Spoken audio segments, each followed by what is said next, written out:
I'm Business Coach Dan Creed, and welcome to Straight Talk on Business.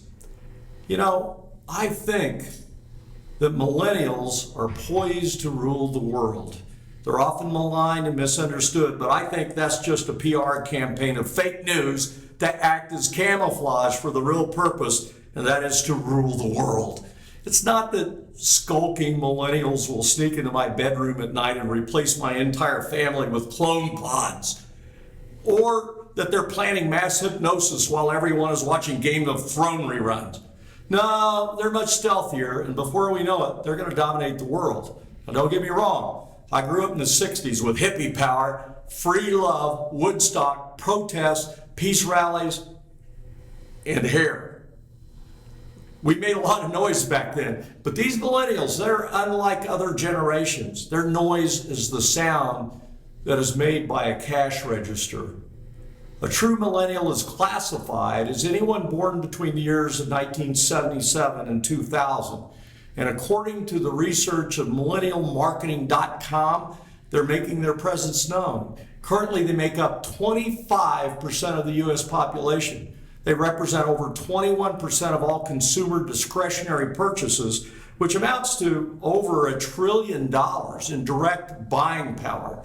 53% of their households have children, and 64% of millennial men believe that parenthood is a partnership. The research gets even more interesting when we learn that 50% of all millennials are more willing to shop from a company if their purchase supports a cause. Millennials are 2.5 times more likely to be a technology early adopter, and over 50% are usually one of the very first to try technology. 79% of millennials want to travel. 69% say they crave adventure. They're a prime consumer target. They are holistically minded. They distrust the government. They care about good health. They're drinking less and they're living longer. Does this truly mean that this generation thinks that the rat race is for the rats? Is work important, but living a good and meaningful life just as equally important? Is the treadmill that their parents were or are finally wearing out? Who knows?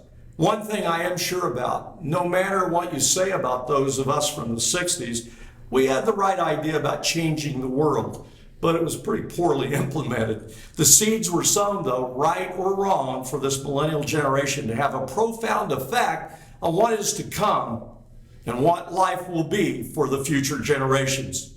Rock on. Rock on. I'm Coach Dan Creed. Thanks for joining us today. If you need some help in your personal and business development, go to my website. Lots of resources there, and you can send me a note. Until next time.